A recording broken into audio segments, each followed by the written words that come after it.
Ladies and gentlemen, this is Adarsh and welcome to my Comedy.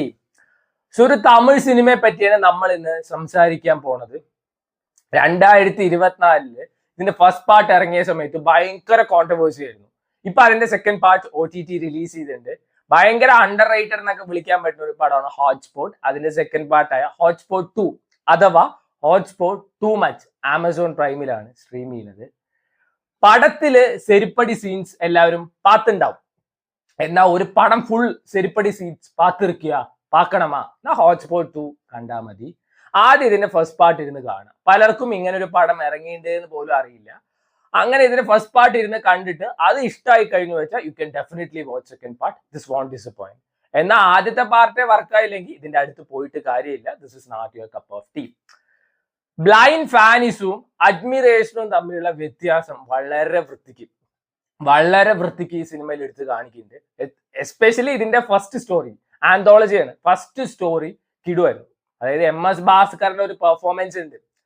നമുക്കൊരു ആക്ടറിന്റെ അടുത്ത് admiration അല്ലെങ്കിൽ fanism തോന്നുന്നതിന് തെറ്റില്ല. അത് എപ്പോ ബ്ലൈൻഡ് ഫാനിസം ആയി മാറണോ, ആക്ടർ ആയാലും സ്പോർട്സ് പേഴ്സൺ ആയാലും ആരായാലും, അവിടെയാണ് പ്രശ്നം.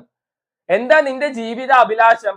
എനിക്ക് ഇന്ന ആളെ ഒന്ന് കാണണേ, എനിക്ക് ഇന്ന ആളുടെ ഒപ്പം ഒരു ഫോട്ടോ എടുക്കണേ, ഇതാണ് എന്റെ ജീവിത അഭിലാഷം, അന്ത്യാഭിലാഷം പറഞ്ഞിട്ട് ദണ്ഡിയാത്ര നടത്തുന്നവരൊക്കെ പൊക്കി പിടിക്കാൻ നിന്ന് കഴിഞ്ഞാൽ അവിടെയാണ് പ്രശ്നം.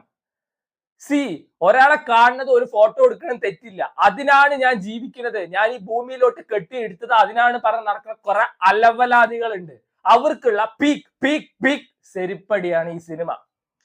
ഇന്നത്തെ കാലത്ത് സ്വന്തം തന്തയും തള്ളയും തെറി വിളിച്ച അവരെ ആൾക്കാർ കേട്ടിരിക്കും. എന്നാൽ അവനവൻ ഇഷ്ടമുള്ള ആക്ടർ സ്പോർട്സ് പേഴ്സണെ പറ്റി പലരും പറഞ്ഞു കഴിഞ്ഞാൽ വാളെടുക്കും, ബോംബ് പൊട്ടിക്കും. What nonsense! ഇതാണ് ഇപ്പൊ മെയിൻ സോഷ്യൽ മീഡിയയിൽ നമ്മൾ കാണുന്നത്. തന്തയ്ക്ക് വിളിക്കല്, തള്ളയ്ക്ക് വിളിക്കല്, എന്റെ അണ്ണനെ പറ്റി പറയണോടാ, എന്റെ അണ്ണിയെ പറ്റി പറയണോടാ പറഞ്ഞിട്ട്. I don't really understand.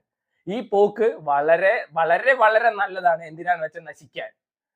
ഇപ്പൊ നമ്മൾ പറയും ഈ ഇടയ്ക്ക് തമിഴ്നാട്ടിൽ ഒരു ഇൻസിഡന്റ് നടന്നപ്പോ അവന്മാർക്ക് ബുദ്ധിയില്ല, ഇങ്ങനെയൊക്കെയാണ് കാണിക്കുന്നത്. കേരളത്തിൽ ഒരു ആക്ടർ, ഒരു ഭയങ്കര ഫേമസ് ആയിട്ടുള്ള ഒരു അന്യഭാഷ നടൻ വന്നു കഴിഞ്ഞാൽ അവിടെ ഉണ്ടാവുന്ന തിക്കും തിരക്കും, ഒരു ഫോട്ടോ എടുക്കണേ, ചേച്ചി ഒരു ഫോട്ടോ എടുക്കാൻ നിൽക്കോ പറഞ്ഞിട്ട് വണ്ടിയുടെ പിന്നാലെ ഓടല്, വണ്ടിയെ ചേസ് ചെയ്യല്, പിന്നെ മറ്റേ 10-300 ഫീറ്റിന്റെ കട്ടൗട്ട് അടിച്ചിട്ട് അതിന്റെ മുകളിൽ പാലഭിഷേകം നടത്തല്. എന്നാ ആ പാല് വിശക്കണവന്, ഭക്ഷണം ഇല്ലാത്ത ഒരുത്തിന് കൊടുക്കാൻ റെഡിയല്ല. അണ്ണന്റെ തലയിൽ കൂടെ ഞങ്ങൾ പാലൊഴിക്കൂ. എന്നിട്ട് അതിന്റെ മുകളിൽ വീണ് ചത്തു കഴിഞ്ഞാൽ ഈ നടൻ വന്നിട്ട് നിന്റെയൊക്കെ കുടുംബത്തിനെ ഏറ്റെടുക്കുമല്ലോ അല്ലെ? നഷ്ടം എന്നും അവനവന്റെ കുടുംബത്തിന് മാത്രമാണ്, അല്ലാതെ വേറെ ആർക്കും അല്ല. ഈ നടന്റെ മകൻ പോയിട്ട് 10-500 ഫീറ്റുള്ള കട്ടൗട്ടിന്റെ മുകളിൽ കയറി പാലഭിഷേകം നടത്തും? ഇല്ല. കാരണം അവന്റെ തലയിൽ ബുദ്ധി ഉണ്ട്, നിന്റെ ഒന്നും തലയിൽ അതില്ല. ഈയിടയ്ക്ക് എപ്പോഴും സമന്ത കേരളത്തിൽ വന്നപ്പോ ഞാൻ കണ്ടിട്ടുണ്ടായിരുന്നു, ഏതോ 3-4 കൊച്ചുങ്ങള് 5-ല 10-ല പഠിക്കുക, ചേച്ചി ഒന്ന് നിൽക്കോ ചേച്ചി, ഒരു ഫോട്ടോ എടുക്കാൻ നിൽക്കോ ചേച്ചി വേണ്ടി കെഞ്ചുന്നു. എന്തിന്? റേഷൻ കടയിൽ അരി കിട്ടണം വെച്ച സമന്തയുടെ ഒപ്പമുള്ള ഫോട്ടോ കാണിക്കണം പറഞ്ഞ മാക്സിമം പോയ ഒരു 10-100 ലൈക്ക് കിട്ടും. അതിന് വേണ്ടിയിട്ടാണ് ഈ കെഞ്ചാനൊക്കെ നിൽക്കുന്നത്. കഷ്ടം. എവിടെ ഞാൻ കൂടുതലൊന്നും പറയില്ല. സോ ഇതിന്റെ ഫസ്റ്റ് സ്റ്റോറി അതാണ്. അത് കിഡു സാധനം പറഞ്ഞാൽ MS ഭാസ്കറിന്റെ പെർഫോമൻസ് പീക്കായിരുന്നു. പിന്നെ ഇതിന്റെ സെക്കൻഡ് പറയുമ്പോൾ ഈ ഇന്ന സ്ഥലത്ത് എങ്ങനെയൊക്കെ ഡ്രസ് ചെയ്യണം, അല്ലെങ്കിൽ ഏതൊക്കെ ഡ്രസ്സ് എവിടെ ഇടണം, അതിനെ ചുറ്റിപ്പറ്റിയിട്ടുള്ള കാര്യങ്ങളൊക്കെയാണ് സെക്കൻഡ് സ്റ്റോറിയിൽ വരുന്നത്. Comparing the hotspot first part, ഇത് കുറച്ച് വലിപ്പിക്കുന്ന പോലെ പേഴ്സണലി എനിക്ക് തോന്നിയിട്ടുണ്ടായിരുന്നു. എന്നാൽ എനിക്ക് ഇതിൽ ഏറ്റവും ഇഷ്ടപ്പെട്ടത് അശ്വിൻ കുമാറിന്റെ ഒരു കഥയുണ്ട്, ഏറ്റവും last story. That was very beautiful. Time travel with love, ആ ഒരു കൺസെപ്റ്റ് കിട്ടുവാണ്. അതിന്റെ അശ്വിൻ കുമാർ അടിപൊളിയായി പെർഫോം ചെയ്തിട്ടുണ്ട്. സോ ദൂൽപേട്ടിലൊക്കെ ഞാൻ പറഞ്ഞു അങ്ങേര് വെറുപ്പിക്കലായിരുന്നു, പക്ഷെ ഇതില് കിടു പെർഫോമൻസ് ആയിരുന്നു. അങ്ങേരെ തന്നെ ട്രോളിന്റെ സീനൊക്കെ ഉണ്ട്. അത് എനിക്ക് ഭയങ്കര ഇഷ്ടപ്പെട്ടു. ഈ 3 കഥയിൽ എനിക്ക് ഏറ്റവും ഇഷ്ടപ്പെട്ടത് അശ്വിൻ കുമാറിന്റെ ഒരു സ്റ്റോറിയാണ്. അത് ഭയങ്കര രസമായിട്ട് അവർ എടുത്തു വെച്ചിട്ടുണ്ട്. സോ ഇത് എല്ലാവർക്കും വർക്കാവോ എന്നുള്ള കാര്യത്തിലൊന്നും ഒരു ഉറപ്പൊന്നുമില്ല. ഫസ്റ്റ് ഹോട്ട്സ്പോട്ട് 1 കാണാം, അത് ഇഷ്ടമായി വെച്ചാൽ ഇത് കണ്ടു നോക്കുക. അതിന്റെ മ്യൂസിക് വർക്ക് ഒക്കെ നൈസാണ്.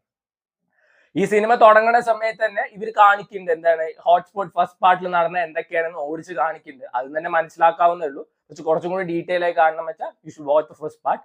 ഇതിൽ പ്രിയ ഭവാരി ശങ്കർ ആണ് ആ പ്രൊഡ്യൂസറിന്റെ അടുത്ത് കഥ പറയാൻ വരുന്നത്. PBSന്റെ ഇപ്പോഴത്തെ സ്ക്രിപ്റ്റ് സെലക്ഷൻ ഒക്കെ നൈസാട്ടോ. ഒരു കാലത്ത് ആ കൊച്ചിനെ ട്രോളാത്ത ആൾക്കാരുണ്ടായിരുന്നില്ല.